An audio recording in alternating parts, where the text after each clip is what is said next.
চিকিৎসক দল, সরকার নির্ধারিত চিকিৎসক দল ওনার চিকিৎসা করছিলেন, তারা ওনাকে লিথোট্রিক্সেট নামে একটি ট্যাবলেট খাওয়াচ্ছিলেন। ওনার লিভার ফাংশন টেস্ট আমাদের কাছে তথ্য আছে, কনসিস্টেন্টলি খারাপ দেখাচ্ছিল। It was showing that her liver is being damaged. Methotrexate was a drug that accelerated her fatty liver disease to cirrhosis of liver. আমি দীর্ঘ 12 বছরেরও বেশি সময় ধরে ম্যাডামের চিকিৎসার সাথে জড়িত। 2021 সালের 27 এপ্রিল যখন ম্যাডাম আমাদের তত্ত্বাবধানে এভার কেয়ার হাসপাতালে কোভিড সংক্রান্ত জটিলতা নিয়ে ভর্তি হয়েছিলেন, আমরা আমাদের কাছে ভর্তি হওয়ার পরপরই পরীক্ষা নিরীক্ষা করে অত্যন্ত বিস্ময় এবং উদ্বেগের সাথে দেখতে পাই যে ম্যাডাম লিভার সিরোসিসে আক্রান্ত এবং মেডিকেল ইউনিভার্সিটির যে চিকিৎসক দল, সরকার নির্ধারিত চিকিৎসক দল ওনার চিকিৎসা করছিলেন, তারা ওনাকে লিথোট্রিক্সেট নামে একটি ট্যাবলেট খাওয়াচ্ছিলেন, যেটা নির্দেশ দেওয়া ছিল নিয়মিত খাওয়ার জন্য। অর্থাৎ উনি ওই মেডিকেল ইউনিভার্সিটির সরকার নির্ধারিত চিকিৎসকদের অধীনে যতদিন ছিলেন তারা ওই ট্যাবলেটটি ওনাকে খাইয়ে গিয়েছেন। আপনারা জানেন যে ম্যাডাম রিউমাটয়েড আর্থ্রাইটিস নামে একটি রোগে আক্রান্ত ছিলেন এবং রিউমাটয়েড আর্থ্রাইটিসে যারা আক্রান্ত থাকেন তাদেরকে মেথোট্রিক্সেট এই ট্যাবলেটটা দিতে হয়।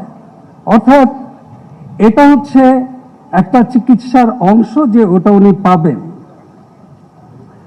কিন্তু সবচেয়ে গুরুত্বপূর্ণ হচ্ছে যারাই সেই ওষুধটি খাবেন তাদের নিয়মিত লিভার ফাংশন টেস্ট করে দেখতে হবে যে ওই ওষুধটা লিভারের কোনো ক্ষতি করছে কিনা।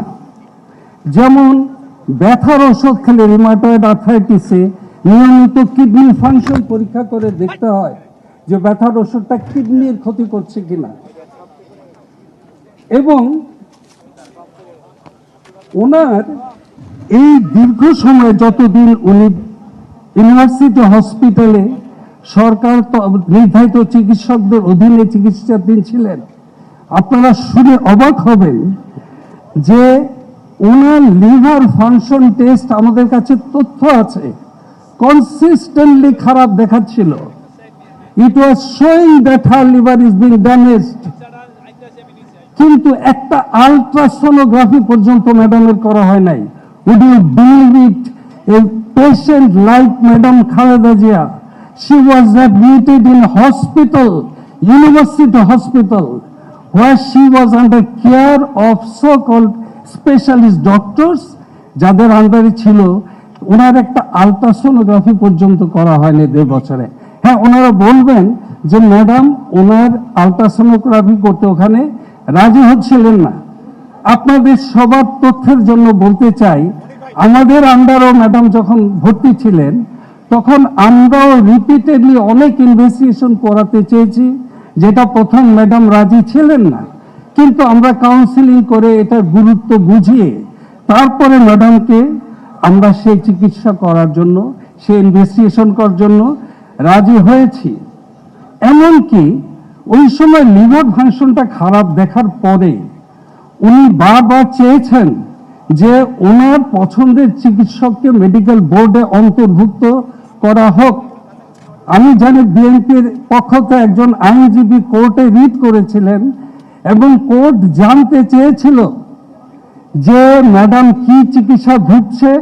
আপনারা সেই ডকুমেন্ট দেখলে দেখতে পাবেন অবাক বিস্ময়ে যে সেই ডকুমেন্টে বঙ্গবন্ধু মেডিকেল ইউনিভার্সিটি, তৎকালীন মেডিকেল ইউনিভার্সিটির যে চিকিৎসকরা কোর্টে রিপোর্ট দিয়েছিল সেখানে লিভারের রোগের কোনো উল্লেখই ছিল না। অর্থাৎ they were not aware of the hidden, the true fact যে ম্যাডাম লিভারের রোগী। অনেকেই প্রশ্ন করেন যে ম্যাডামকে কি স্লো পয়জনিং করা হয়েছিল। আমার as a specialist, as her chief physician, আমার উত্তর হচ্ছে methotrexate was a drug that accelerated her fatty liver disease to cirrhosis of liver. In that context, that drug acted like slow poison. আজ দেশের লক্ষ কোটি মানুষের বুকের ভেতর একটা আফসোস, সারা জীবন গণতন্ত্রের জন্য, মানুষের জন্য, ভোটাধিকারের জন্য সর্বোচ্চ ত্যাগ স্বীকার করা মানুষটি যদি আর কিছুদিন বেঁচে থাকতেন, যদি দেখতে পেতেন মানুষ নির্ভয়ে ভোটাধিকার প্রয়োগ করছে, তাহলে কতই না ভালো লাগতো আমাদের জন্য। ম্যাডাম খালেদা জিয়ার এ ধরনের অবহেলা লিভার ফাংশন দ্রুত অবনতি ঘটিয়ে ওনাকে মৃত্যুর দিকে ঠেলে দিয়েছিল। That was A wilful negligence. এটা ইচ্ছাকৃত অবহেলা, এটা একটা অমার্জনীয় অপরাধ। এটা ওনাকে হত্যা করার সুদূর প্রসারী পরিকল্পনার অংশ ছিল কিনা তা খতিয়ে দেখা প্রয়োজন। এছাড়াও ওনার ডায়াবেটিস এবং আর্থ্রাইটিসের চিকিৎসায় অবহেলার সুস্পষ্ট প্রমাণ আমাদের কাছে আছে। এই বিষয়ে আইনগতভাবে উচ্চ ক্ষমতা সম্পন্ন একটি কমিটির মাধ্যমে ম্যাডামের চিকিৎসাজনিত অবহেলার 3টি বিষয় বিস্তারিত তদন্ত হওয়া প্রয়োজন।